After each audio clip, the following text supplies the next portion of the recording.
kayak gitu ya. Kemudian higien per orang juga yang ngatur biasanya HM. Nah, untuk Departemen Finance itu biasanya dipimpin oleh manajer finance, terus biasanya manajer finance itu membawahi ada staff finance, ada admin. Nah, kerja atau bagian fungsinya Departemen Finance biasanya mengatur keuangan perusahaan. Jadi, baik, untuk beli-beli barang, atau gaji, atau lembur ya, semuanya terkait dengan Departemen Finance. Kemudian melakukan pembayaran atau klaim, misalnya ada yang klaim berobat atau ada yang klaim pembelian belanjaan spare part, seperti itu. Kemudian ada Departemen Gudang atau warehouse, itu biasanya dipimpin oleh manajer gudang, membawahi supervisor gudang, kemudian supervisor gudang akan membawahi koordinator gudang, ada staf gudang, dan ada admin biasanya. Nah, ini beberapa industri beda-beda, ada yang industrinya itu manajer gudang sendiri, ada yang industrinya manajer gudang digabung dengan PPAC, kayak gitu. Jadi tergantung nanti beda-beda tiap industri farmasi. Tapi secara umum departemen ini pasti ada. Walaupun memang ada yang digabung dengan PPIC, kayak gitu. Kemudian Departemen Warehouse biasanya tugas dan fungsinya mengatur penerimaan bahan baku dan bahan kemas. Ya, jadi dia yang nerima bahan baku dari supplier itu adalah Departemen Gudang dulu. Nanti dia karantina, habis itu dia akan koordinasi ke Departemen QC untuk dilakukan sampling bahan baku dan bahan kemas. Seperti yang kemarin telah diinfokan terkait materi QC ya, tentang sampling. Kemudian mengatur penyimpanan bahan baku, bahan kemas, dan produk jadi, baik yang berstatus karantina, rilis, retur, recall, ataupun reject. Kemudian mengatur pengiriman bahan baku ke produksi dan produk jadi ke PBF. Setelah produk jadi obatnya selesai, mengatur kirim ke PBF adalah juga bagian gudang. Nah, untuk Departemen Teknik sendiri biasanya dipimpin oleh manajer teknik, membawahi supervisor teknik, kemudian di bawah supervisor teknik ada staf teknik mesin, teknik utility, ada teknik sipil. Kemudian Departemen Teknik itu biasanya ngontrol apa aja, melakukan perbaikan bangunan, perbaikan mesin, perawatan mesin, perbaikan sarana penunjang kritis atau perawatan sarana penunjang kritis. Nah, sarana penunjang kritis itu apa aja? HVAC system, boiler, kompresor, water system. Nah, untuk departemen produksi sendiri dipimpin oleh manajer produksi. Kemudian manajer produksi sendiri mempunyai bawahan yaitu supervisor. Biasanya beberapa industri ada yang supervisor 1, supervisor 2, supervisor 3. Ya, kalau misalnya ini supervisor 1, biasanya dia ada koordinator, bawahnya ada koordinator 1, 2, 3, ya baru operator, dan masing-masing supervisor ada admin. Tergantung perusahaannya. Ini yang secara sederhana. Tapi kalau perusahaannya dia lebih gede lagi, pasti supervisornya lebih banyak lagi, koordinator lebih banyak. Biasanya koordinator itu pembagian, misalnya koordinator 1 megang area solid, koordinator 2 masih solid karena solid itu banyak misalnya. Koordinator 3 liquid sama semi solid misalnya. Bisa juga gitu. Kalau ada perusahaannya mempunyai produksi steril ya berarti dia ada lagi supervisor dan koordinator untuk sedia steril kayak gitu.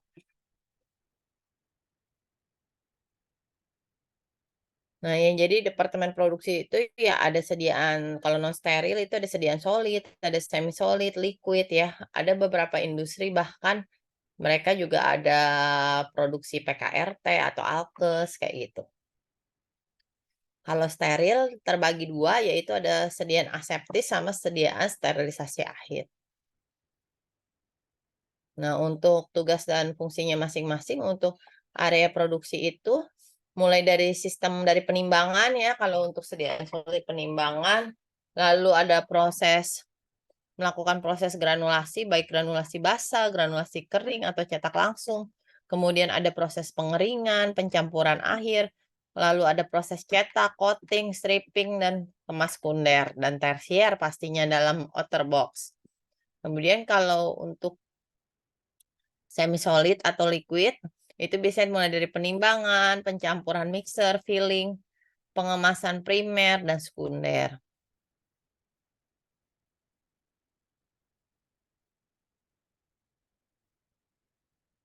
Nah, untuk struktur organisasi QE sendiri biasanya dipimpin oleh manajer QE, membawahi supervisor macam-macam ya. Kalau perusahaannya lebih gede lagi, dia validasi kualifikasi bisa dipisah ya, sama kalibrasi ya. Jadi kalau secara general ya banyakan sih supervisornya ada GMP compliance sama validasi kualifikasi dan kalibrasi itu secara sederhananya. Nah, kalau compliance itu membawahi ada yang membuat pengkajian mutu produk, doc center, yang megang kapal, recall, retur, penanganan penyimpangan NC dan CC, change control, inspektor QE atau IPC. Kemudian supervisor validasi, kualifikasi, dan kalibrasi biasanya membawahi staf validasi, staf kualifikasi, staf kalibrasi.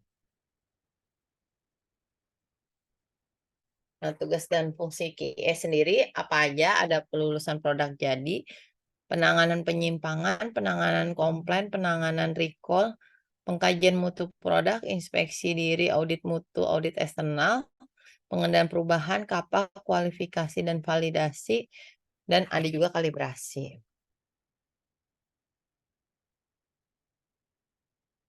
Nah, untuk departemen QC sendiri dipimpin oleh manajer QC, membawahi supervisor QC, kemudian supervisor QC akan membawahi koordinator 1, koordinator 2, dan membawahi lagi analis.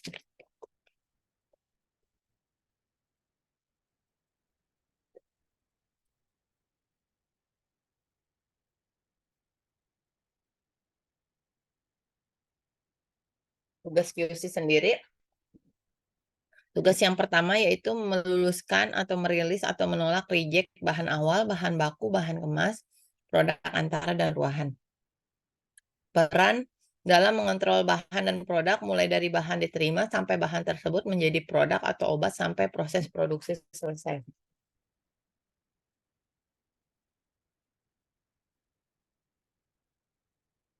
Nah, untuk di QC sendiri ya memang QC harus menerapkan GLP Good Laboratory Practice, di mana suatu cara perorganisasian laboratorium dalam proses pelaksanaan pengujian fasilitas tenaga kerja dan kondisi yang dapat menjamin agar pengujian dapat dilaksana, dimonitor, dicatat, dan dilaporkan sesuai dengan standar nasional ataupun internasional, serta memenuhi persyaratan keselamatan dan kesehatan.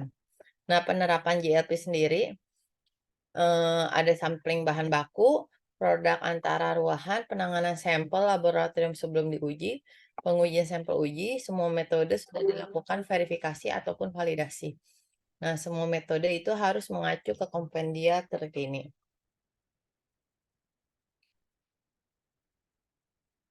Oke, break dulu ya 5 menit, aku mau ambil air minum dulu. Baik, Ibu.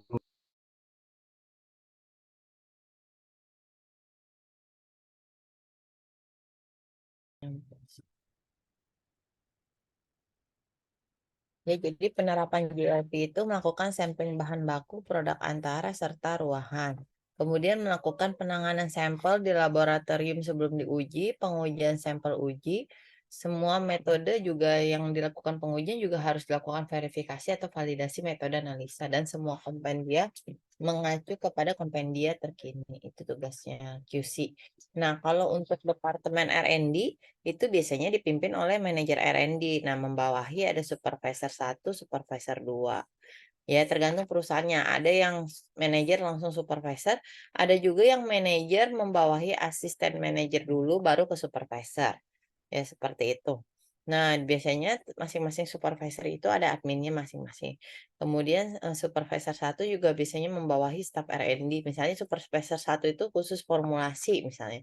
Supervisor 2 itu khusus analisis development. Jadi tergantung perusahaannya ya. Membawahi staf R&D, terus mereka juga ada analis masing-masing, baik analis untuk formula ataupun analis untuk metode analisa. Nah, R&D itu tugas dan fungsinya biasanya ngapain aja sih kalau si R&D itu? Yang pasti pertama dia melakukan formulasi sediaan obat. Ya, kemudian melakukan uji stabilitas juga. Nah, biasanya yang melakukan uji tergantung perusahaannya.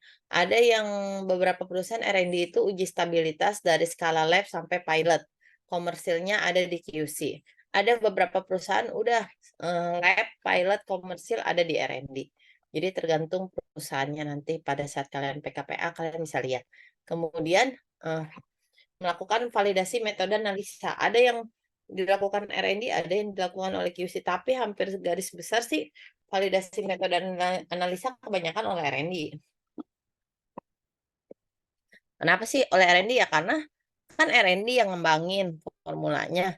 Ya R&D juga harus ngembangin tentang pemeriksaannya. Sehingga pada saat formula udah final, R&D melakukan transfer formula ke produksi ya untuk dilakukan proses produksi. Sedangkan untuk melakukan uji pemeriksaan R&D melakukan transfer metode analisa kepada QC kayak gitu. Nah, kemudian R&D juga bertugas sebagai packaging development. Jadi kan ya kita zaman kuliah aja kalau kita mau buat obat kan kita juga harus buat packagingnya kan. Nah, R&D juga gitu. Kemasannya seperti apa, stripnya mau warna apa, atau blisternya mau format warnanya seperti apa. Ya, terus packaging sekundernya seperti apa. Packaging primernya seperti apa, tersiernya seperti apa.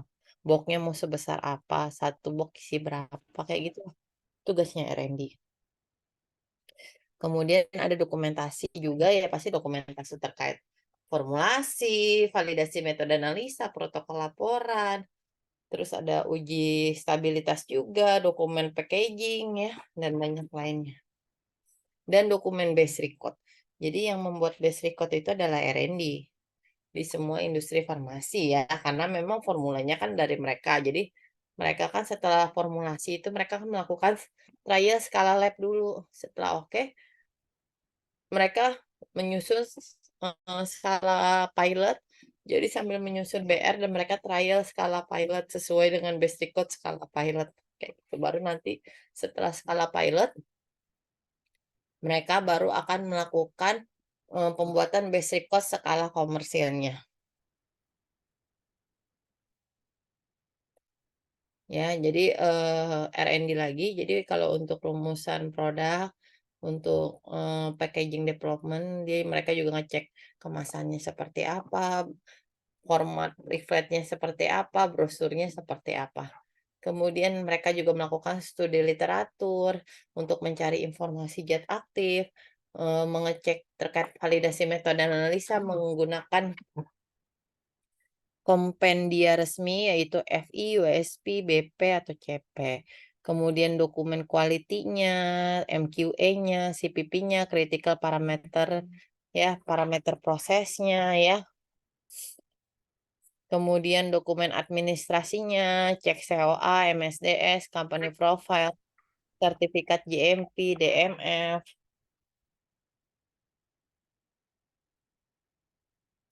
Nah, ini R&D, kegiatan R&D dalam pengembangan produk baru ya pasti menyusun formula berdasarkan literatur, ketersediaan bahan yang ada, informasi produk originator, kemudian untuk packaging development, cek estetikanya dari packaging, stabilitasnya dari kemasan primer, dilakukan stabilitas, pemilihan kemasan harus inert, melindungi produk dari pengaruh luar.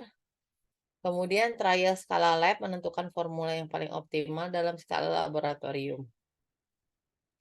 Kemudian baru mereka melakukan trial skala pilot. Biasanya trial formula dari skala lab, area produksi. Kalau di skala lab itu kan mereka punya area sendiri, punya lab sendiri lah. Bukan kelas terkendali, jadi kayak kelas ruangan biasa aja. Nah, tapi kalau udah skala pilot, mereka udah harus pakai ruangan produksi kelas E. Ya, biasanya 1/10 batch komersil sesuai dengan kapasitas mesin. Tapi kalau kapasitas mesinnya, 1/10 nggak bisa ya, minimal setengah dari batch komersil. Atau sepertiganya dari batch komersil, kayak gitu.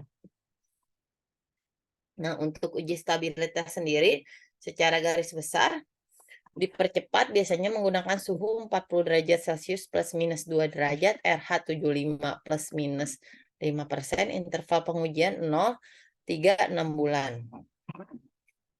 Nah, untuk stabilitas jangka panjang, ada suhu 30 derajat plus minus 2, RH 75 plus minus 5, interval pengujian 0, 3, 6, 9, 12, 18, 24, 36, 48, 60.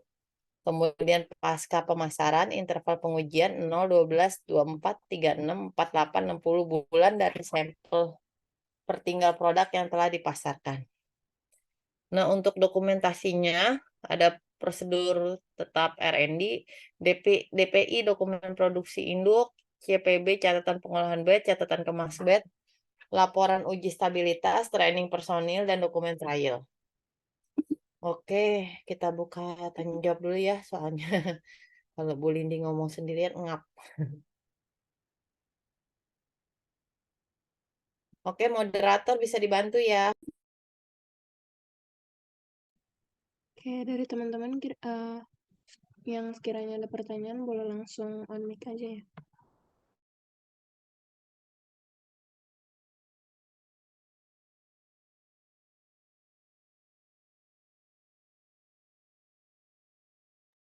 Ibu, maaf mau nanya. Maaf ya Bu, kalau pertanyaan yang kurang berbobot. Jadi Apa?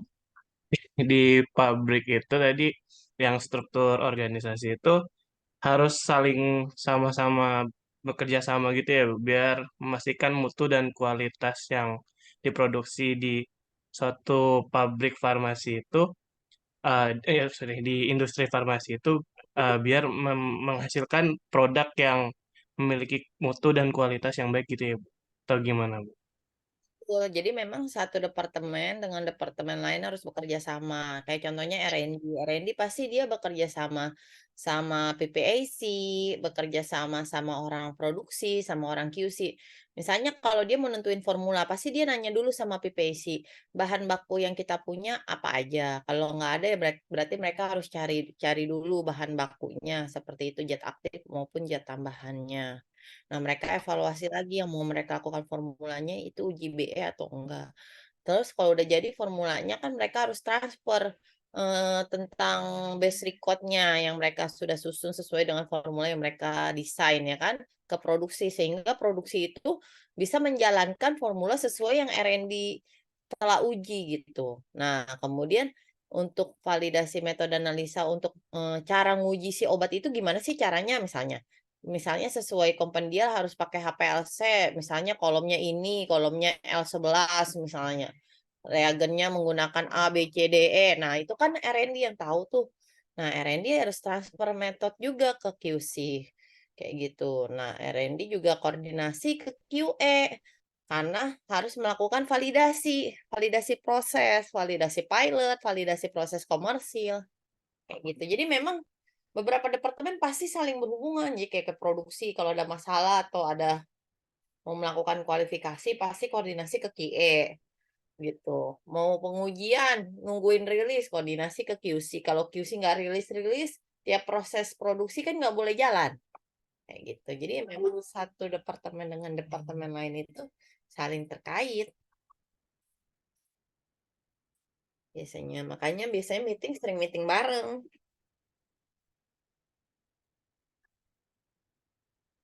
Baik Ibu, terima kasih banyak Bu. Hmm. Ayo banyak yang nanya ya, biar gantian. Jangan Bu Lindi doang yang ngomong sendirian. Ibu mau Oke, dari bertanya Iya kan? untuk di struktur kayak manajemennya tadi kan ada supervisor, koordinator, admin dan lain-lainnya. Untuk apoteker sendiri itu biasanya ada di bagian mananya ya, Bu? Kecuali kalau misalnya tadi kan ada yang lulusannya adanya di bagian Si apoteker banyak, lowongannya beda sama rumah sakit. Kalau rumah sakit kan paling apotek misalnya shift 1, shift 2, shift 3 sama aping paling gitu ya. Kalau rumah iya, sakit Bu. ya. Kalau di industri, di manajer gudang biasanya farmasi, supervisor gudang farmasi biasanya. Terus departemen R&D pasti farmasi ya bagian formulasi baik dari asisten manajernya, terus supervisornya, stafnya pun banyak kan ada apoteker juga. Ya, validasi metode analisa juga di-mix, ada yang farmasi apoteker, ada yang lulusan memang teknik kimia yang memang menguasai instrumen kayak gitu. Terus QE head-nya pasti Pak apoteker. Asmennya pasti apoteker, supervisornya pasti apoteker, stafnya juga biasanya apoteker. Ya, biasanya di satu industri farmasi itu kayak QC pasti apoteker pimpinannya. Supervisornya pasti apoteker. Tapi ada juga yang beberapa supervisornya itu non apoteker, misalnya supervisor misalnya yang khusus analytical atau mikrobiologi bisa juga, tapi dia nggak akan bisa naik jabatan ke manajer QC. Karena kan manajer QC kan salah satu personel kunci yang memang harus apoteker. Kayak gitu. Terus stafnya juga biasanya apoteker, kecuali analis ya. Kalau analis kan bukan bagian kerjaan dari apoteker kayak gitu. Kemudian produksi, manajernya pasti apoteker. Supervisornya pasti apoteker. Nah, koordinator tergantung perusahaan, ada yang apoteker, ada yang enggak. Kayak gitu ya. Belum nanti registrasi. Biasanya sih industri farmasi itu biasanya bahkan plan manager pasti apoteker. Direktur juga bisa juga apoteker gitu. Jadi tergantung. Memang biasanya kalau lowongan kerja apoteker itu banyak di mana? Di Iya, industri. cuma kita belum tahu Ya. apa tempat-tempat posisinya. Ya makanya nanti pas PKPA kalian lihat. Kalian tanya pada saat PKPA. Misalnya yang pembicara itu kan pasti harusnya dia kasih gelar kan. Kelihatan kan dari gelarnya dia apoteker atau bukan. Gitu. Makanya kalau kalian dapat berkesempatan misalnya PKPA-nya di mana gitu, di Arindo ya PKPA di Arindo. Atau pokoknya cari industri kalau bisa yang PKPA itu yang industrinya itu produksinya banyak.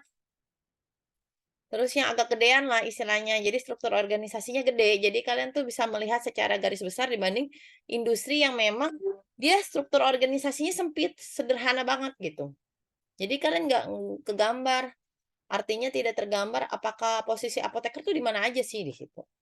Tapi intinya sekecil-kecilnya industri sih biasanya 10-an sih apotekernya sih. Kalau di Arindo tuh dia kalau nggak salah 30 orang apotekernya di Arindo sendiri. Ya, jadi banyak memang. Kalau ditanya banyakan, makanya aku juga tergantung sih, karena kan memang kalau rumah sakit kan memang paling satu rumah sakit berapa apoteker sih? 4 atau 5 kali ya. Tapi kan memang rumah sakit itu jumlahnya juga banyak ya. Sebenarnya kalian juga tahu industri itu sebenarnya jumlahnya banyak loh. Industri farma aja tuh sekitar 200 lebih se-Indonesia. Belum kosmetik, belum obat tradisional. Belum sekarang aku baru tahu aturan baru alat kesehatan itu kebanyakan sekarang nyari apoteker juga. Sekarang bahkan aku baru tahu kemarin kayak apoteker penanggung jawab, kalau industri pasti apoteker kebanyakan, beberapa alkes tergantung dia alkesnya seperti apa. Kalau dia alkesnya mempunyai area produksi kelas E atau kelas D yang harus melakukan sterilisasi akhir, pasti nyarinya apoteker. Ya kan? Dan kemarin PBF Alkes juga ternyata aku baru tahu kalau dia mau distribusi 4 golongan alkes itu harus penanggung jawabnya farmasis atau apoteker. Nggak bisa lagi antem. Antem tuh kayak analisis apa sih? Kayak medik gitu ya. Iya, maybe. Medik apa sih antem tuh? Aku nggak hafal deh. Nah itu istilahnya udah nggak gitu dipakai di alkes. Nggak bisa jadi PJ, apoteker, maksudnya penanggung jawab alkes. Karena dia nggak bisa open 4 golongan alkes. Cuman 2 kalau misalnya analytical medik gitu lah. Nah, kalau dia mau buka mendistribusikan atau memproduksi 4 golongan alkes, macam-macam tuh golongannya. Ada instrumen, ada yang non steril, steril, segala macam ya. Nah, itu harus farmasi atau apoteker. Aku juga baru tahu, oh berarti apoteker itu dunianya mulai masuk ke dunia alkes. Nggak hanya di dunia obat doang. Ya kan? Berarti dunia kerjanya ada farmasi, ya kan, obat, kosmetik, obat tradisional, Alkes, banyak tuh. Jadi ya memang tinggal kalian nanti pas kerja milih maunya jadi apa gitu, apa di rumah sakit, apa di apotik, di apa komunitas ya kita sebutnya, Iya, atau komunitas. di Iya. industri gitu. Cuman aku lihat anak UIN tuh masih jarang di industri, kenapa nggak tahu. Harusnya kalau kalian benar-benar mempelajari ilmu aku serius, harusnya kalian bisa masuk industri. Ya, aku nggak tahu kalau departemen lain kan diajarin dosen lain, kayak R&D mungkin. Ya kalian coba galilah dari dosennya. Terus rajin-rajin baca CPUB pada saat sebelum PKPA. Jadi baca dulu tuh si CPUB syaratnya gimana sih? Yang diajarin Bu Lindi gimana? Baru nanti pada saat PKPA kalian compare. Kalau pemberi materinya kurang lengkap, kita aktif dong nanya. Kan kita apoteker ya, bukan S1 lagi. Apoteker, berarti namanya apoteker levelnya di atas S1. Berarti harus lebih aktif dibanding S1. Jangan kita kayak istilahnya nggak ada ilmunya pada saat kita PKPA. Alhasil kita PKPA nggak dapat ilmunya, jadi kita bingung, ya kan? Ya udahlah bingung-bingung kita di rumah sakit aja lah, pusing-pusing gitu kan. Industri pusing gitu misalnya. Padahal mah kalau kalau saya pribadi ya masing-masing orang sih ya, keinginan kan beda-beda. Oh saya hobinya di farmakologi misalnya, senangnya di industri atau misalnya oh senangnya di rumah sakit aja atau senangnya di marketing. Marketing juga kan bisa kan sebenarnya kan. Tergantung kita hobinya di mana gitu. Cuman kadang-kadang kan namanya kita kalau baru lulus kan istilahnya yang penting kerja dulu ya kan. Apa juga istilahnya hajar aja pokoknya masuk dulu ya. Daripada nganggur kan prinsipnya kayak gitu. Tapi prinsipnya kalau ditanya bagus yang mana tergantung minat kalian gitu loh. Tapi kalau misalnya aku nggak tahu ya kalau segi salary itu rumah sakit itu paling tinggi berapa kan aku nggak pernah di rumah sakit jadi nggak tahu.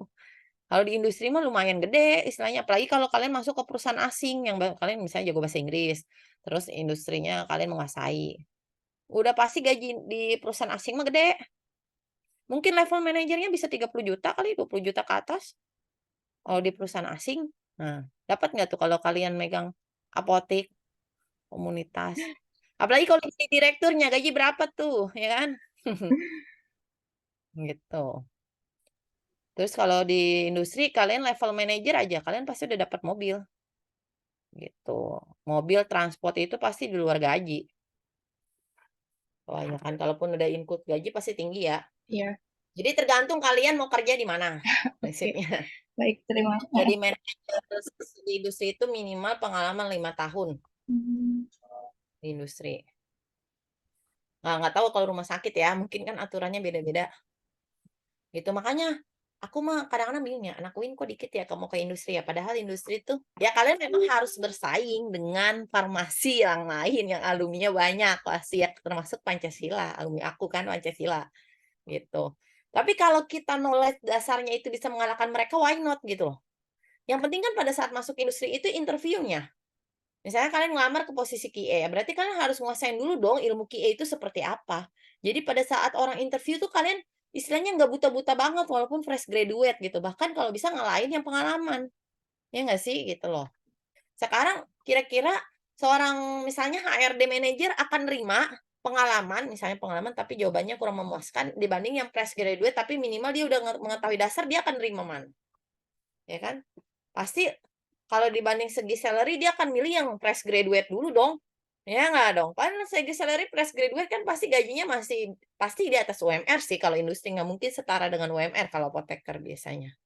Pasti UMR ke atas lah. Gitu loh. Oke, baik Ya kan? Ibu. Jadi seperti itu. Jadi banyak lowongannya kalau di jabatan tuh banyak banget kalau di industri farmasi. Tapi tergantung masing-masing minat ya. Iya. Karena kalau aku lihat kan UIN tingginya minatnya di rumah sakit. Karena mungkin S1 kalian itu mungkin lebih dalemin rumah sakit ya nggak sih? Atau industri juga didalemin di Nggak tahu, Bu. Mungkin tergantung minat masing-masing, Bu. tapi nggak juga UP S1-nya juga nggak mendalami banget industri sih biasa aja. Nggak tahu pada lulusannya kebanyakan nggak industri. Gitu. Jadi tergantung anaknya sih ya, sama alumni kayaknya ya. Mungkin kalau UIN itu alumni banyaknya di rumah sakit, di mana kalau UP itu alumninya di semua industri ada, kayak gitu misalnya. Gitu. Tapi ya selama ini kan sebenarnya kalau di dunia kerja itu nggak ngeliat alumni banget juga sih. Yang penting intinya orang industri itu nggak mau nerima orang yang cangkangnya tuh kosong banget. Artinya ya kalau kalau bahasa ininya ya kagak susah lah kalau diangkat dari nol banget gitu, minimal dasar dia tahu lah. Gitu. Biasanya orang industri akan mencari yang seperti itu. Paham ya? Oh, terima kasih Bu jawabannya. Ya, ada lagi nggak yang mau bertanya? Enak kan sharing-sharing gini, Bu Lindi, Izin kenapa? bertanya, Bu. Iya boleh. Izin bertanya, untuk menentukan viral skala lab itu menentukan formula yang paling optimal itu dalam skala lab, kira-kira jumlahnya berapa, Bu? Jumlahnya, artinya tergantung R&D-nya. Dia harus, istilahnya kan namanya kita trial skala lab itu kan pasti ngeluarin bahan baku ya. Dia lihat dulu zat aktifnya mahal atau enggak. Karena kan mereka pasti ada biaya dong. Berapa sih biaya yang dikeluarkan pada saat skala lab ya kan? Kalau zat aktifnya mahal, dia akan irit-irit biasanya. Cari yang irit-irit tapi bisa optimal gitu. Dia pakai placebo dulu, coba lihat kelarutannya.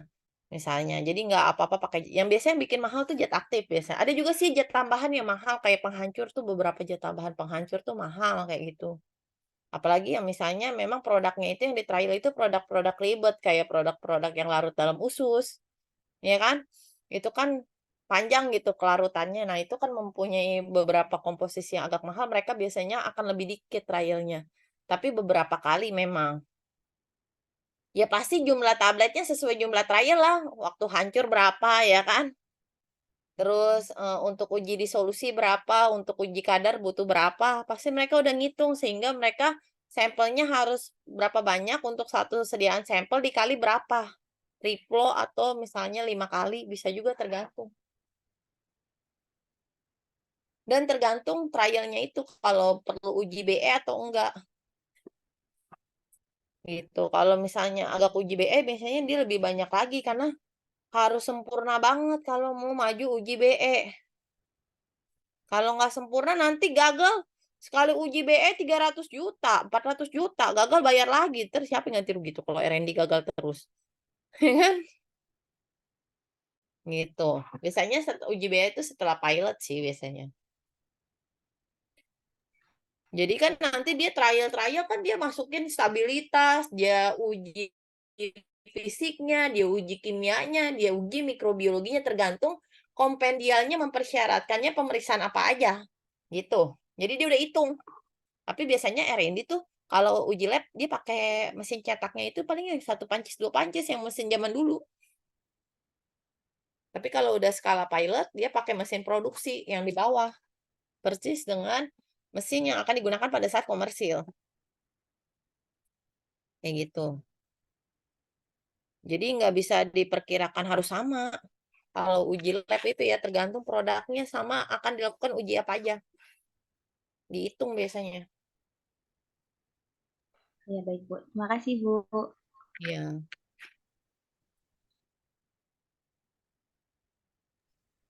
Ibu saya mau tanya. Boleh.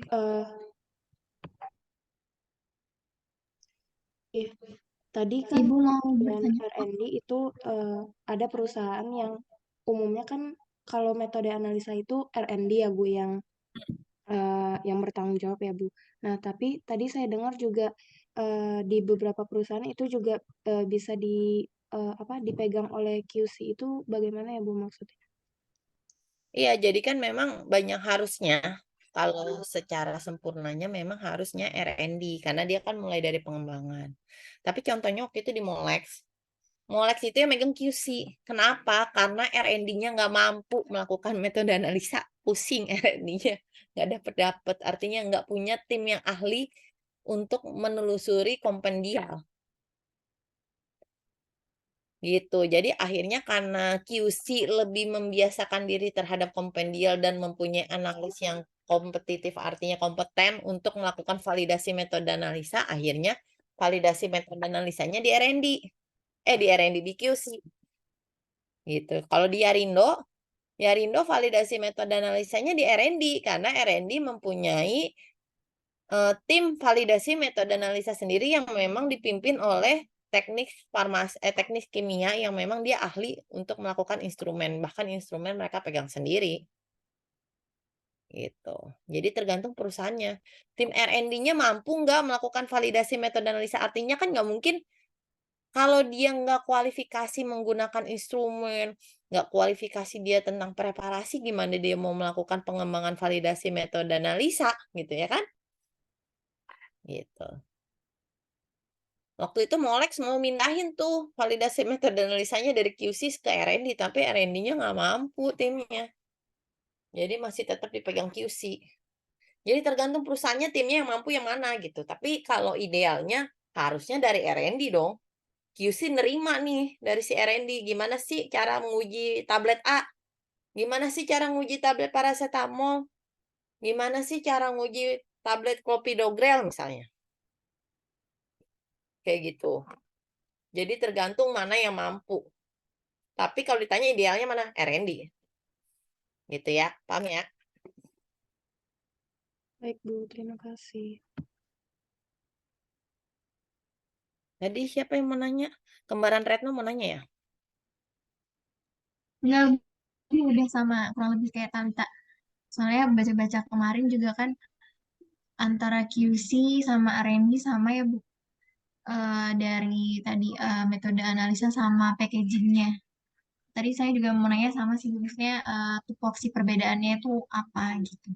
Sama. Kalau packaging pasti R&D kebanyakan. Packaging development ya. Kalau QC Bahannya ya Bu. sampling untuk sampling bahan kemas yang datang. Tapi untuk desain gimana sih warna alufoilnya, gimana sih bentuk blisternya, bentuk tabletnya mau lonjong, oval, ya kan segitiga. Itu R&D yang nentuin. Karena kan nanti dia ngitung-ngitung banget formulanya. Gitu. Biasanya kayak gitu. Jadi kalau kalian PKPA Yarindo tuh bagus banget tuh manajer R&D-nya. Kalian bisa banyak nanya sama dia. Siapa tuh nanti yang di Yarindo tuh? Ahli itu manajer R&D-nya tuh. Tentang validasi metode analisa sama formula tuh dia jago tuh. Karena pernah kerja di lab BE juga. Banyak nanya kalau ditanya suruh siapa, suruh Bu Lindi gitu. Pasti kenal. Ya. Bagus tuh kalau yang PKPA di Yarindo tuh. Banyak nanya di tim R&D registrasinya semuanya, support soalnya.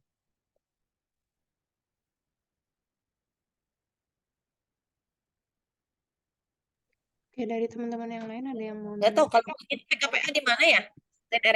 Di Yarindo. Kenapa, Ibu? PKPA-nya kalian di mana aja sih industri tuh? Yarindo, terus Menarini, Lavi AD sama Lavi AL. Itu doang ya? Setia Kawan Abadi juga, Bu. Ya kawan abadi apa? Baru dengar. Pabrik atau PBF? PT Industri, Bu. Oh, industri. Baru denger ya? Jarang denger. Banyak sih yang sekarang. Tapi ya minimal kalian inilah kalau industri. Aku nggak tahu yang itu yang tadi yang industri terbaru itu udah up to date atau belum. Jadi istilahnya baiknya sih pilih industri yang istilahnya lengkap lah struktur organisasinya ya. Jangan karena wah enak nih ke Bandung nih bisa nongkrong sekalian nih ya. Jangan begitu PKPA mah.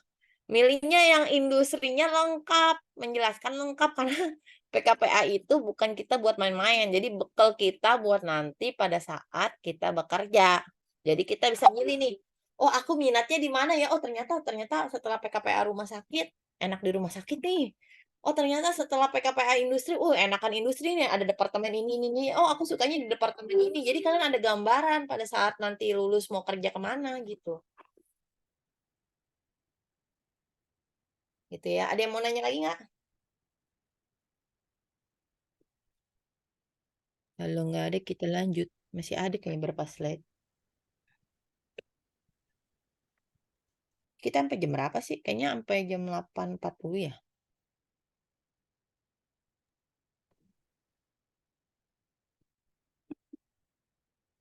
Oke, kita lanjut ya. Baik Ibu.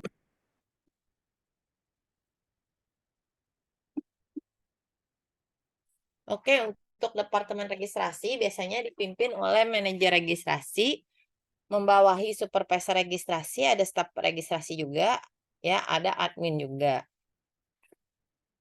Nah, ngapain aja sih tugas dan fungsinya departemen registrasi? Tugasnya mempersiapkan form-form registrasi sediaan farmasi yang baru akan dibuat untuk diserahkan ke Badan POM atau Kementerian Kesehatan kalau terkait alkes ya. Kalau obat ke Badan POM dan memperoleh legalitas dengan bukti nomor izin edar sehingga hasil produksi dapat diedar. Nah, registrasi sendiri ada registrasi suplemen, obat kuasi. Nah, untuk obat sendiri ada terbagi 3, ada registrasi obat baru, obat variasi, registrasi ulang atau kita sebutnya sering renewal ya. Kemudian ada registrasi tentang pangan, kalau perusahaannya ada pangan, ada registrasi PKRT. Nah, kalau untuk obat biasanya terbagi 3, baru, variasi, dan ulang. Nah, baru itu biasanya terbagi lagi, baru khusus produk originator dan produk biologi. Ada baru terkait asalnya dia bukan originator tapi mitu produk dari originatornya. Itu juga disebutnya registrasi obat baru mitu kita sebutnya, tapi mitu di perusahaan itu ya. Kemudian sediaan lain yang mengandung obat.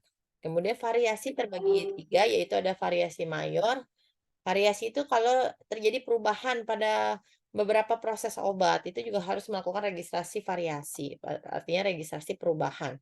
Ada variasi mayor, ada variasi minor dengan notifikasi dan minor dengan persetujuan. Ya.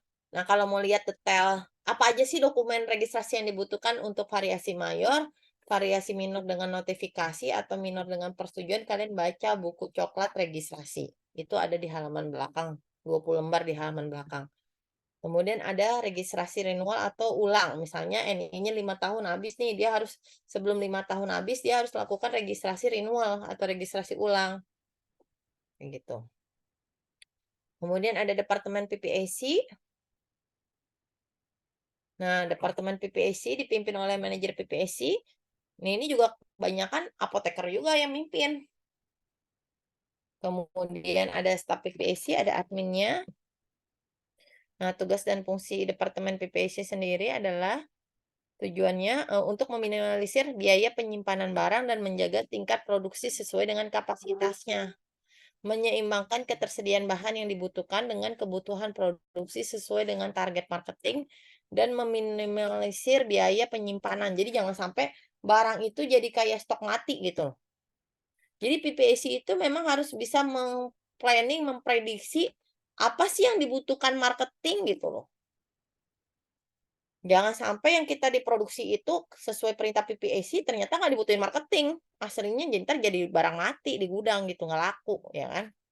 Terus Departemen PPAC juga berfungsi untuk menjembatani antara kebutuhan permintaan pasar dengan kemampuan produksi dan ketika dibutuhkan informasi tentang kemampuan memproduksi dengan waktu dan jumlah sumber daya bahan baku yang tepat untuk memenuhi permintaan marketing. Kemudian ada Departemen Business and Development, itu dibagi menjadi 2. Business and Development ini juga banyakkan industri apoteker juga. Ya, divisi ekspor, import, dan divisi toll manufacturing. Misal kita mau keluar toll manufacturing ke pabrik lain, atau pabrik lain mau toll manufacturing ke pabrik kita. Nah, tugas Business and Development biasanya mengidentifikasi dan menilai peluang bisnis baru, membangun dan memelihara bisnis baru dengan prinsip kerjasama toll manufacturing. Irul mute, Irul. Merencanakan produk baru up to date terhadap perubahan pasar dan legalitas.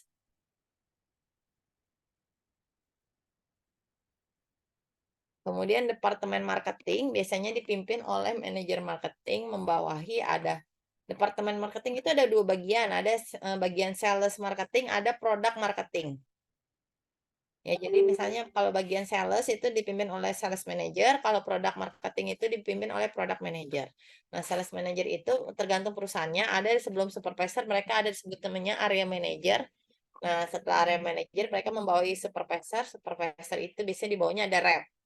Rep yang kita sebut medical representative. Terus kalau product manager biasanya membawahi produk eksekutif. Ada lagi yang beberapa perusahaan di bawah produk eksekutif, ada lagi namanya kita sebut PO, product officer. Tergantung perusahaannya. Nah, tugasnya departemen marketing ngapain aja? Yang pasti menjual produk ya namanya marketing, promosi, detailing, bikin marketing plan, bikin target marketing. Ya, bikin promosi itu misalnya ikut simposium kedokteran, pasang booth di beberapa seminar kedokteran, atau mungkin ngajakin diskusi beberapa dokter, ya, atau memberikan minta jadwal ke rumah sakit untuk melakukan presentasi produk kayak gitu macam-macam. Kalau itu produk resep ya, kalau OTC bisanya melakukan iklan produk OTC dan segala macam. Udah deh beres. Kita buka lagi sesi tanya jawab sampai sesi terakhir. 10 menit lagi ya. Dari teman-teman ada yang mau bertanya, boleh langsung on mic aja.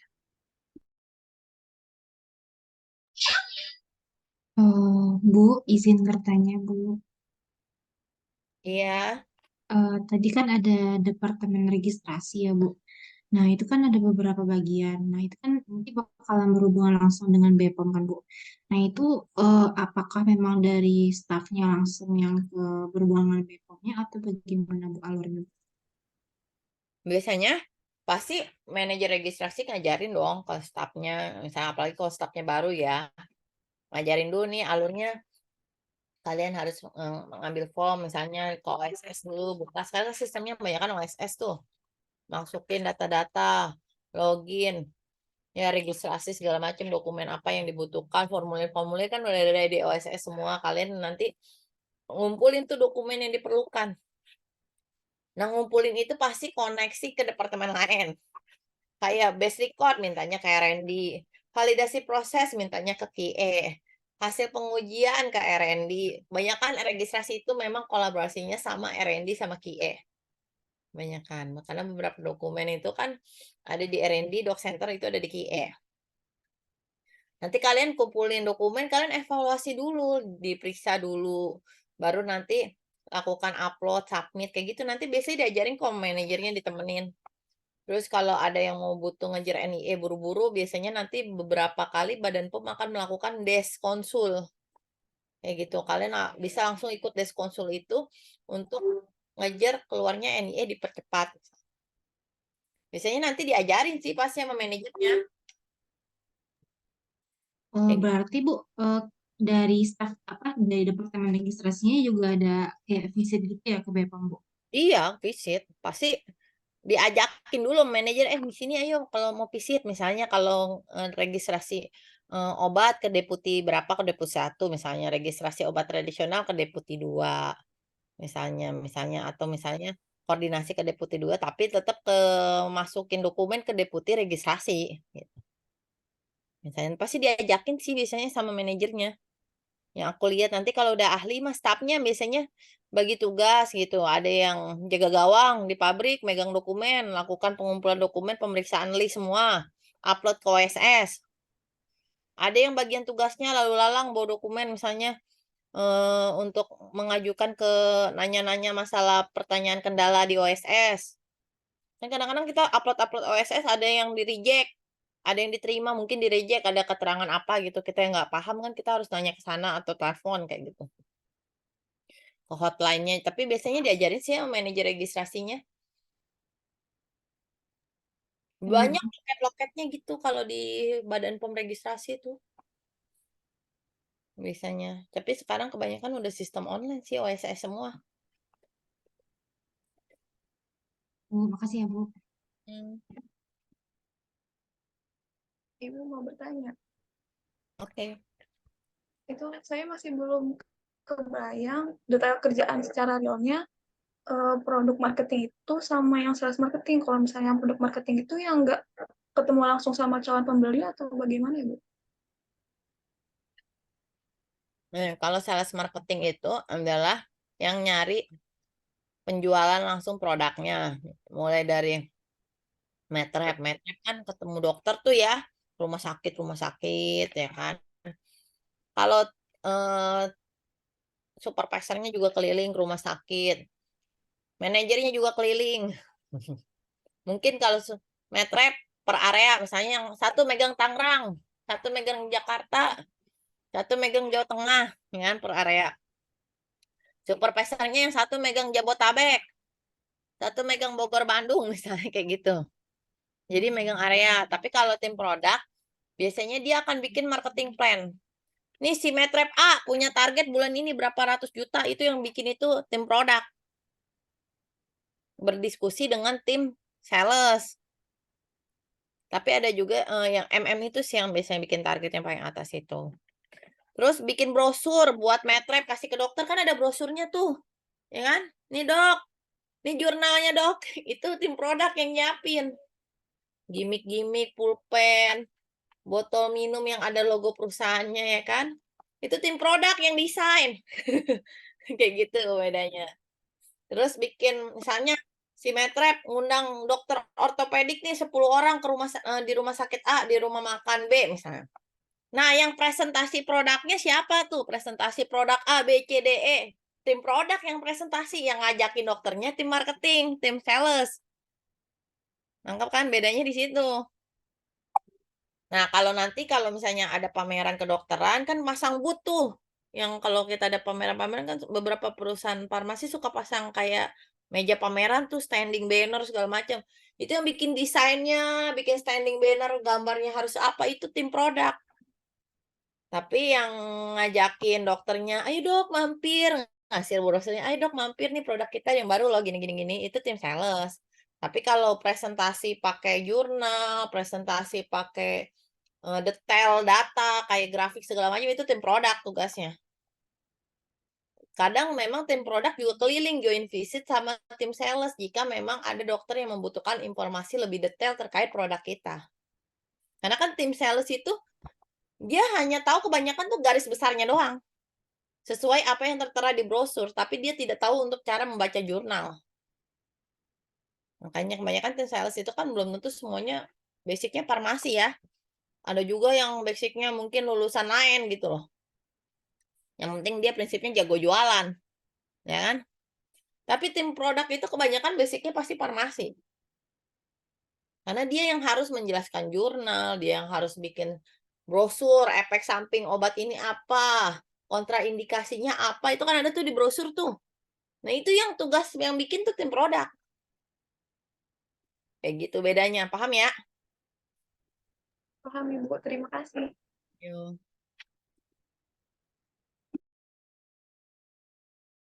Ibu izin bertanya, Ibu. Iya. Yang dari R&D, itu kan R&D kan untuk pengembangan produk baru ya, Bu?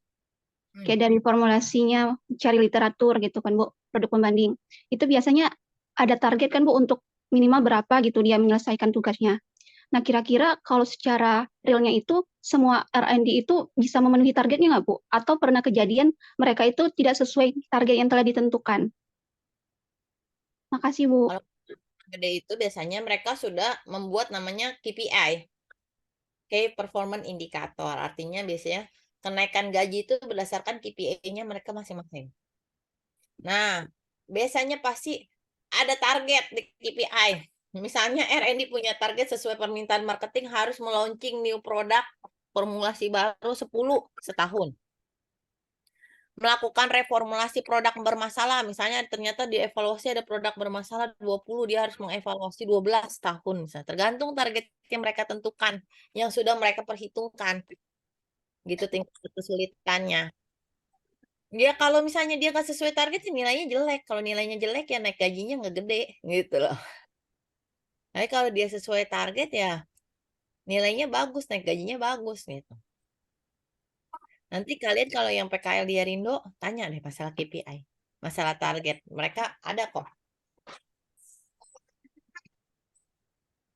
Ya, Ibu, makasih. Ibu izin bertanya. Iya. Untuk yang tadi di bagian registrasi itu berarti untuk pegangannya itu kan buku coklat ya Bu ya? Kalau buku coklat itu berarti yang peraturan Kepala BPOM RI nomor 24 tahun 2017 bukannya Bu? Ada yang baru deh kalau nggak salah buku coklatnya, tapi nggak tahu ya udah keluar soft file-nya belum.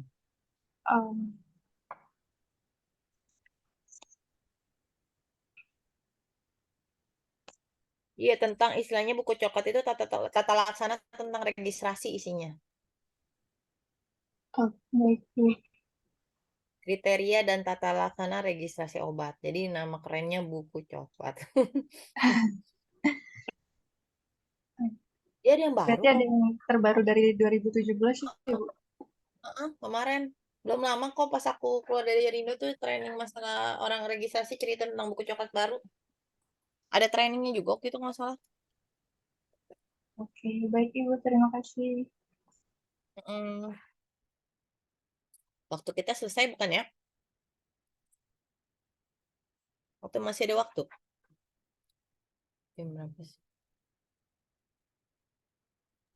Harusnya kalau mulainya tadi 7:30, selesainya 21:10 Ibu. Jam 9:10 Ibu. 9:10. Bukannya 100 menit hitungannya ya? Berarti kurang lagi ya? Masih banyak jadwal kita, jam kita. 100 menit bener. 9:10. Aku nggak ngitung, kalian aja ngitung.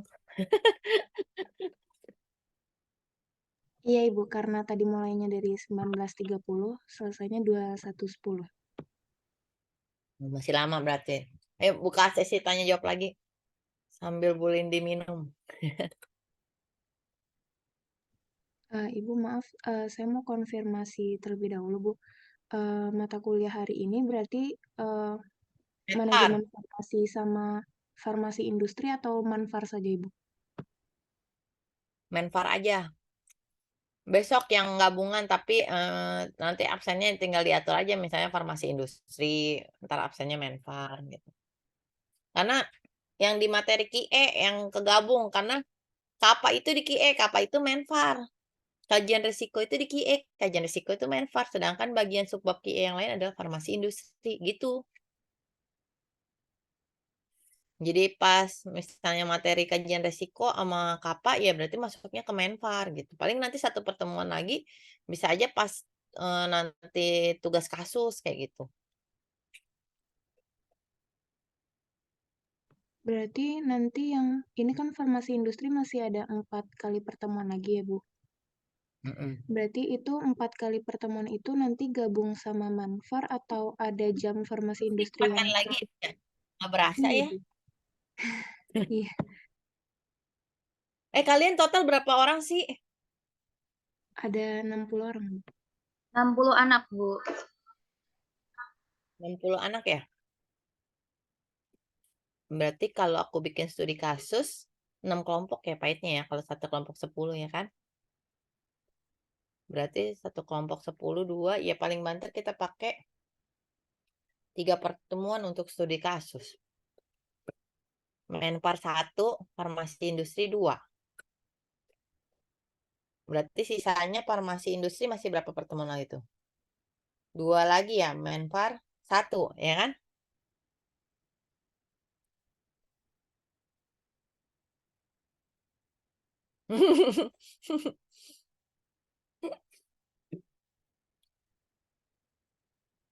Itu pokoknya studi kasus itu nanti buat kalian bekal pada saat kalian nanti latihan ujian lah. Nah aku ujian males, close book udah gak zaman ya, ujian studi kasus aja.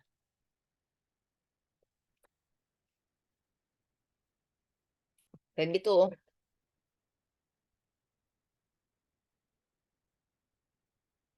Paling, karena nanti menpar paling satu pertemuan lagi tentang PPAC gudang.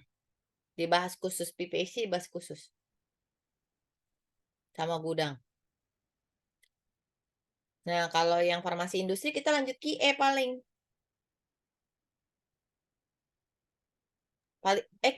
Lagi di QE kan ya? Masih di QE kan? Masih di QA, Ibu. Kemarin belum selesai PPT-nya. Iya, belum kita ke validasi kualifikasi belum ya? Belum juga, Ibu. Nah, ntar kita berarti kebut.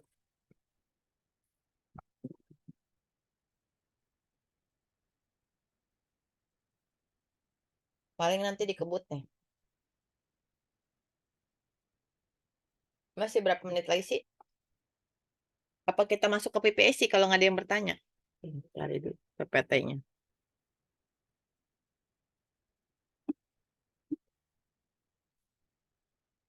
Masih cukup nggak waktu kita untuk ke PPT baru?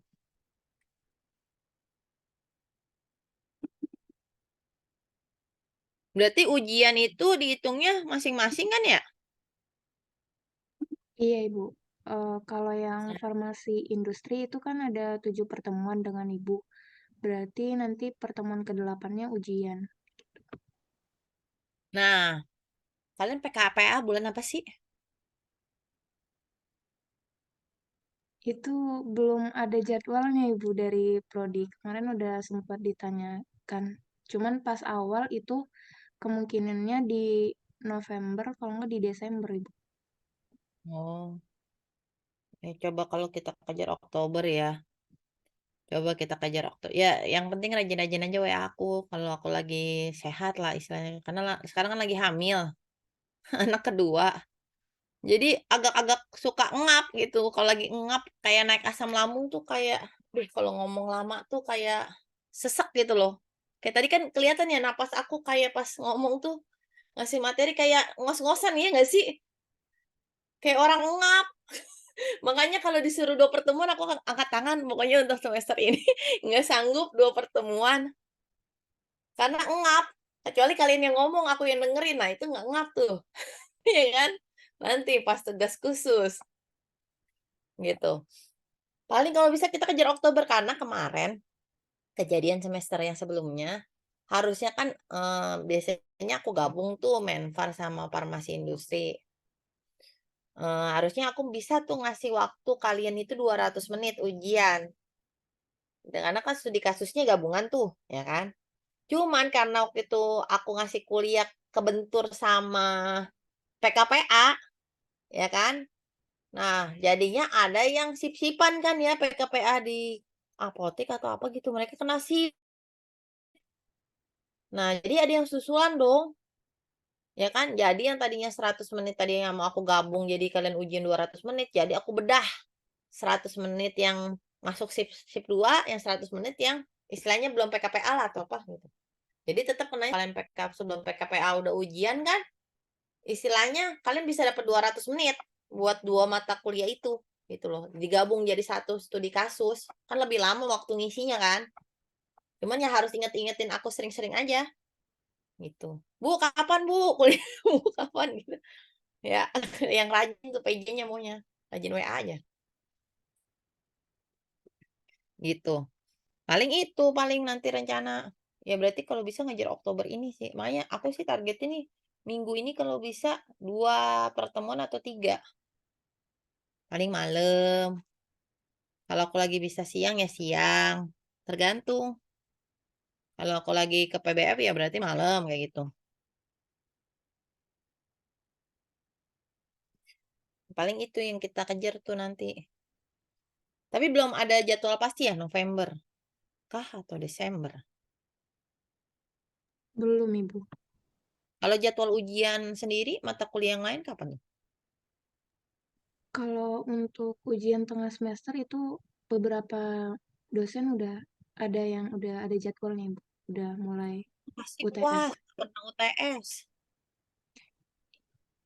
Nilai aku tuh di UAS pasti biasanya ditaruh sama dosen lain tuh. Kalau ujian di UIN biasanya tergantung per dosen aja, Ibu. Jadi kalau dosen itu udah selesai, jadi udah langsung ujian nih. Iya, maksudnya biasanya UAS. Jadi aku kagak ada ujian-ujian UTS tuh. Dari dulu aku nanyain, aku dapatnya apa sih UTS atau UAS? Ibu mah UAS katanya gitu. Ya udah, gitu. Ya udah berarti kita kejar aja nanti habis ini ke KIE atau ke Menfar lagi bisa diatur. Ini kita mau buka tanya jawab lagi atau mau lanjut slide? Sempet nggak tuh?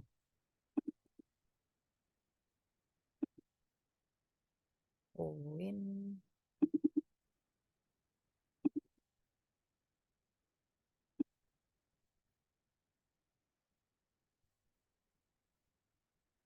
Lanjut slide aja kali ya bentar ya.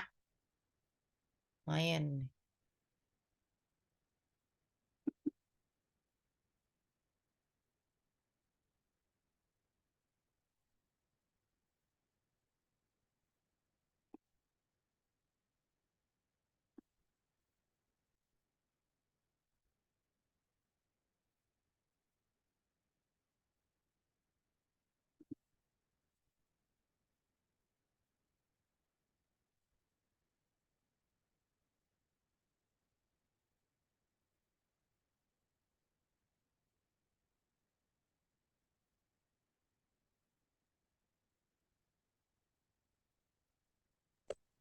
Ibu, saya boleh nanya nggak Bu sebelum ini?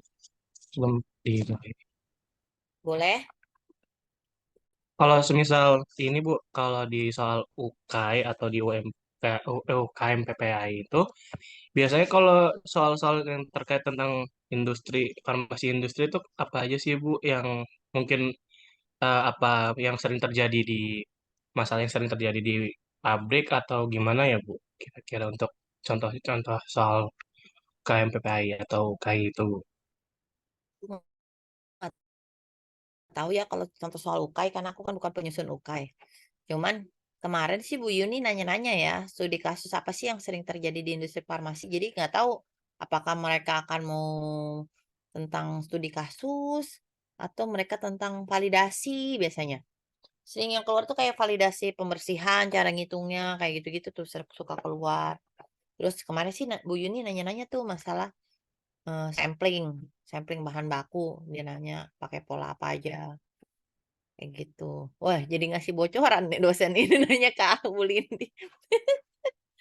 Gitu. Jadi kayak gitu-gitu sih. Tapi kalau soal UKAI industri seperti apa, secara garis besar, jujur aku nggak tahu ya, karena kan aku bukan dosen tetap kampus, bukan yang menetapkan soal UKAI. Tapi kemarin ada pertanyaan sekitar itu sih, gitu. Baik Ibu, terima kasih banyak atas kisi-kisinya. Oke.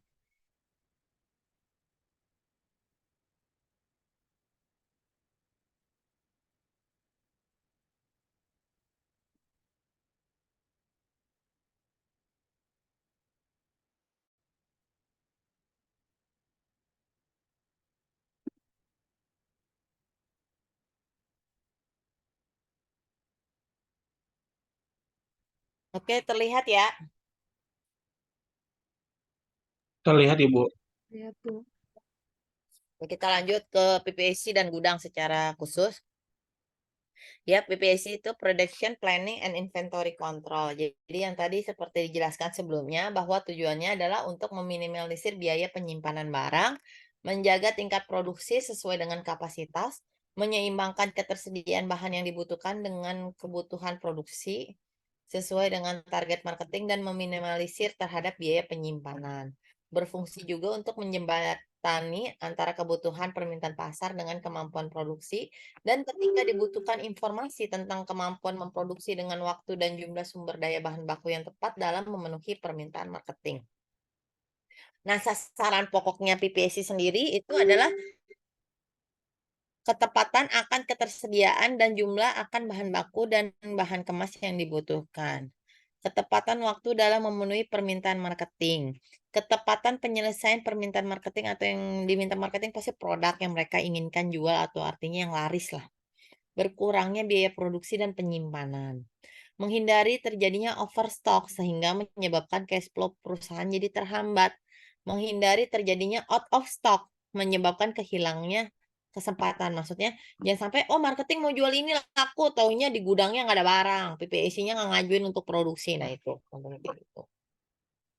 Nah biasanya beberapa tingkatan cara itu ada 3 cara, tapi bisa pilih yang mana tergantung industrinya.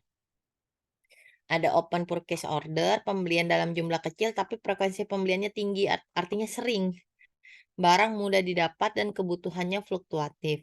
Ada blanket purchase order, pembelian dalam jumlah besar, harga tetap, pengiriman diatur dalam jangka waktu tertentu, barang fluktuatif ketersediaan. Ada just in time purchase, itu hubungan terus-menerus dengan supplier yang sama. Kelancaran pembayaran dengan sistem kontrak jangka panjang, pengiriman tepat waktu dan jumlah pembeliannya itu konstan. Ya, PPAC melakukan planning. Planning itu mereka akan buat dulu planning tahunannya, tahunan memproduksi apa aja dalam setahun, kemudian mereka akan bedah lagi dalam triwulan, per 3 bulan, lalu dibedah lagi jadi bulanan, planning bulanan. Biasanya planning bulanan juga direview setiap tanggal 20 sebelum bulan berikutnya. Jadi untuk jaga-jaga jangan sampai salah planning. Kemudian data yang dibutuhkan dalam membuat perencanaan. Kemudian doing. Doing itu pembuatan surat permintaan bahan baku, bahan kemas sesuai dengan kebutuhan perencanaan. Penentuan tanggal kedatangan serta jumlah bahan baku kemas yang telah dibuat sesuai dengan perencanaan. Penyerahan data kebutuhan atau surat permintaan bahan baku kemas ke bagian purchasing. Kemudian melakukan controlling.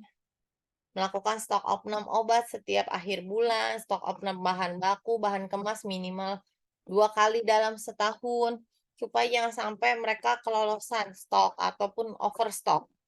Pemantauan kedatangan bahan baku dan bahan kemas, berkoordinasi dengan tim gudang, pemantauan outstanding dari pemesanan ya, bahan baku dan bahan kemas yang telah diterbitkan, kemudian pemantauan proses produksi. Kemudian action. Setiap ada perubahan dari perencanaan yang telah dibuat sebelumnya harus dilakukan revisi, seperti adanya peningkatan permintaan maupun tender, pencegahan terhadap perubahan.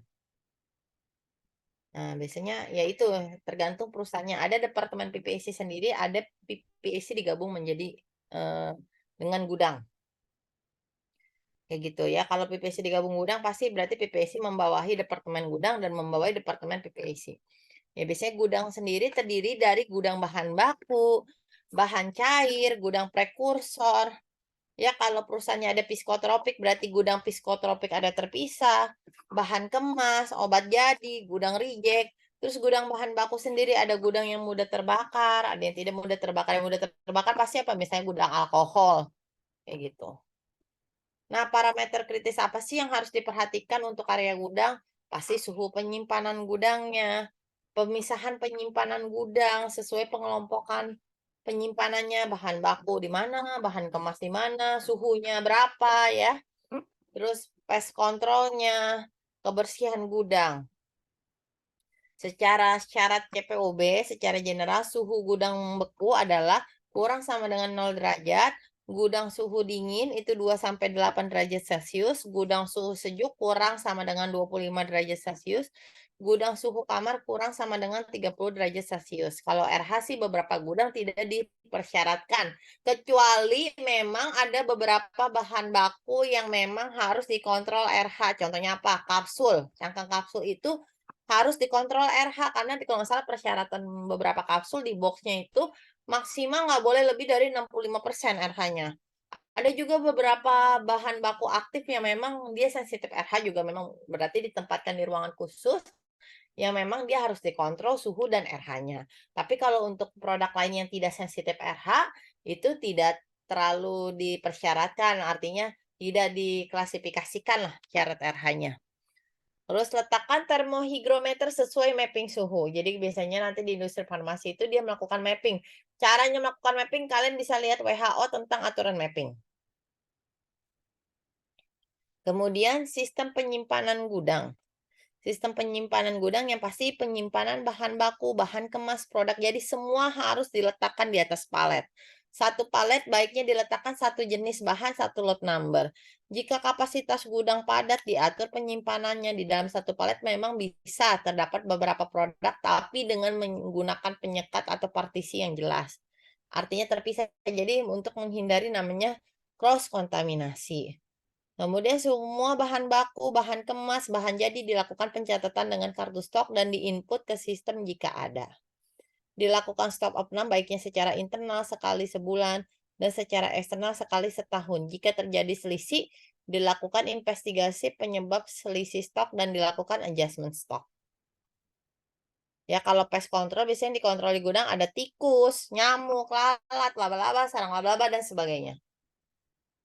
Nah, untuk pembersihan gudang sendiri harus dilakukan konsisten tiap hari. Area yang dibersihkan langit-langit, rak, lantai, dan sudut. Kemudian bahan baku dan kemas juga dilakukan pembersihan berkaitan dengan debu. Udah selesai materi gudang. Dan PPAC. Cepat kan? Kita buka tanya jawab sampai 10 menit.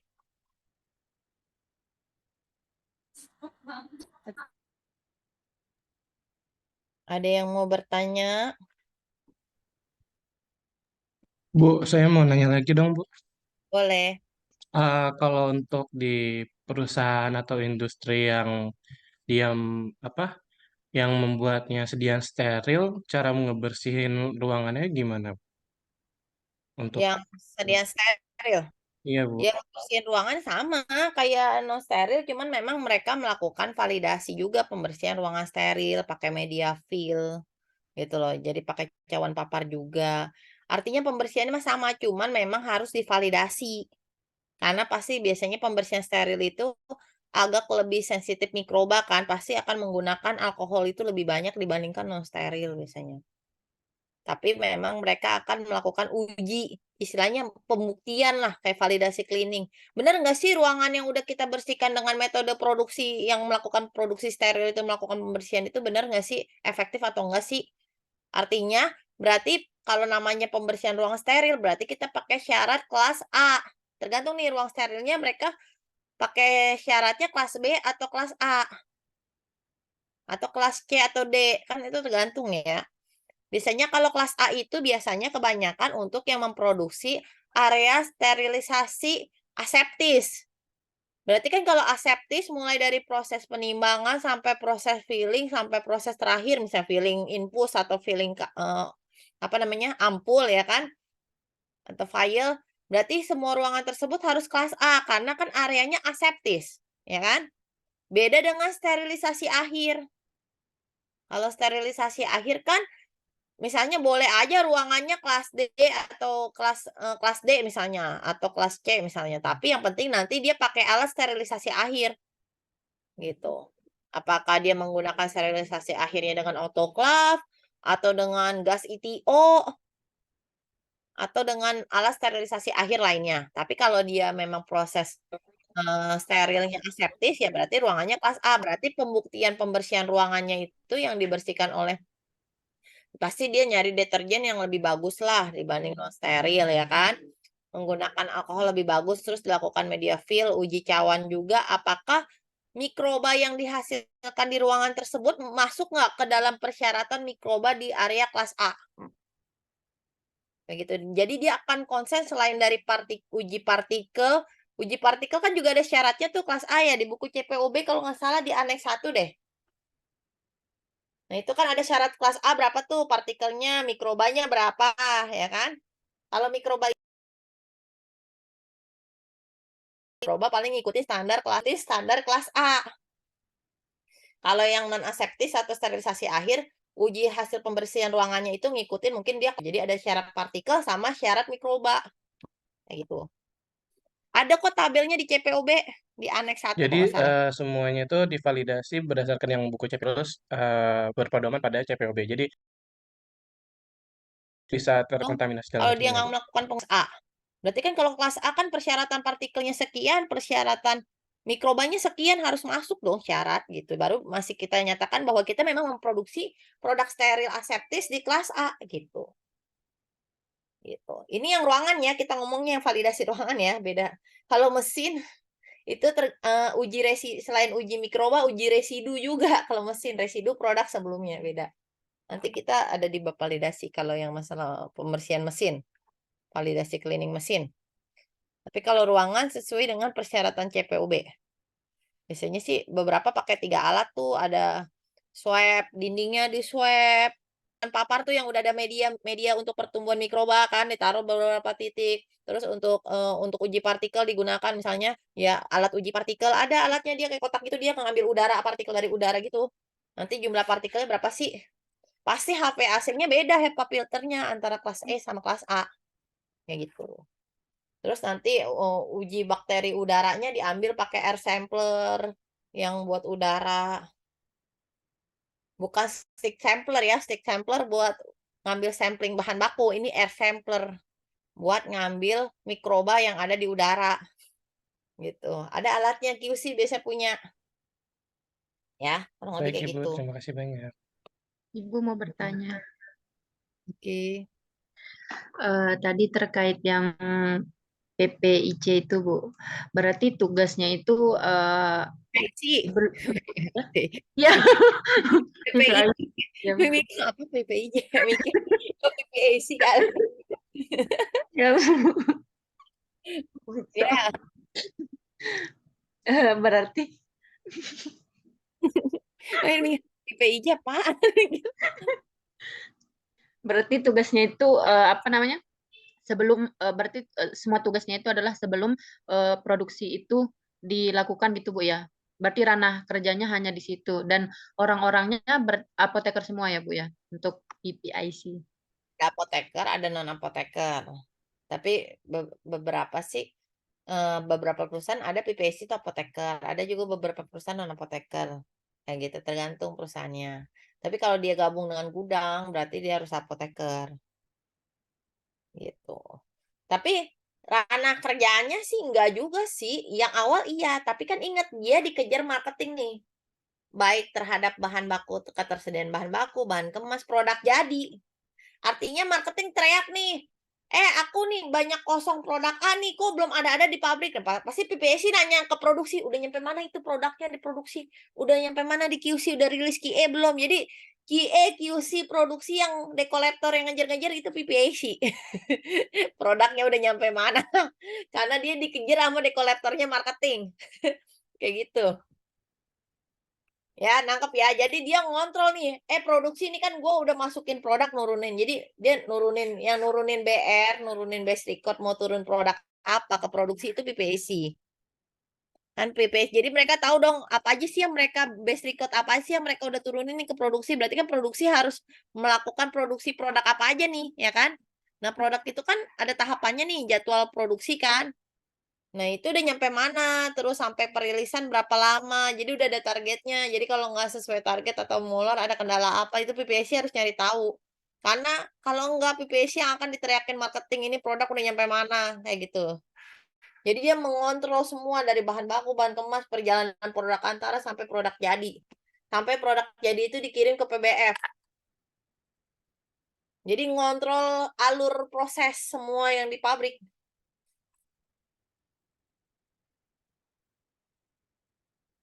Namanya kan planning control inventory kan, baik bahan baku, bahan kemas ataupun produk jadi. Jadi dia mengusahakan nih jangan sampai, jadi dia kayak perpanjangan tangan marketing loh. Jangan sampai ini loh, marketing butuh obat misalnya yang sekarang sering kosong tuh apa sih? DJPAM ya, sering kosong. Apa lagi tuh yang sering kosong produk tuh? Furosemid kayak sering kosong tuh. Misalnya Furosemid. Kok Furosemid nih banyak orderan tapi barang nggak ada, gimana sih PPSC? Ya kan, PPSC harus cek lagi ada kendala bahan baku kah, atau kendala proses produksi kah, ada kendala pemeriksaan QC yang antri kah, perilisan QE gimana, ada kendala penyimpangan nggak gitu. Kayak gitu, jadi dia mengevaluasi semua alur mulai dari bahan baku, stoknya, proses produksi, terus pemeriksaan QC berapa lama, kalau ada pemeriksaan lab luar berapa lama sampai rilis QE, sampai barang itu masuk ke gudang dikirim ke PBF itu. PPSC ngontrol itu semua. Bukan di awal doang. Jadi kayak orang yang ngontrol produknya udah sampai mana ya? Kayak produk dianggap kayak anaknya lah. Anakku udah sampai mana nih prosesnya misalnya kayak gitu. Kayak gitu. Jadi memang ngontrol banget kalau PPSC itu tugasnya. Jadi marketing owner akan nyarinya PPSC. Kalau produk ada yang terhambat. Bukan nyarinya Si QE atau si QC yang dicari QE sama QC sama PPAC diteleponin mulu. Ini udah rilis belum nih? Ditunggu marketing nih. Gitu. Ya, paham ya? Iya, Bu. Terima kasih, Bu. Oke.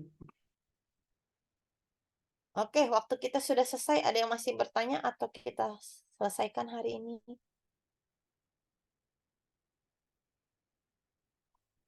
Kalau tidak ada yang bertanya, oke, kita selesaikan materi hari ini dan next pertemuan nanti aku WhatsApp lagi ya. Maaf izin bertanya, Bu. Oke, boleh. Jadi ini kan Manfar 1 kali pertemuan ya Bu hari ini, sisa 2 lagi. 2 lagi nanti digabung sama QE, sama farmasi industri. Oh, oke. Kan ada kapas sama kajian risiko tuh nanti. Ya berarti 2 pertemuan lagi gabung sama Farindus, 1 kali lagi untuk ujian gitu ya Bu? Iya. Oke. Paling ya nanti tinggal atur absennya aja. Oh, ini absenin aja Menfar, nih absenin aja farmasi industri gitu. Kalau hari ini kan berarti absennya Menfar kan. Iya Bu. Gitu. Ya. Oke, makasih Bu. Tolong diabsenin ya. Iya Bu, makasih Bu. Oke, sama-sama. Oke, kita akhiri materi hari ini. Terima kasih semua. Meet malam. Assalamualaikum warahmatullahi wabarakatuh. Bye-bye semua. Waalaikumsalam Terima warahmatullahi kasih banyak. wabarakatuh. Bu. banyak Oke. Bu. Terima kasih Bu Lini. Izin live ya Bu. Ya udah.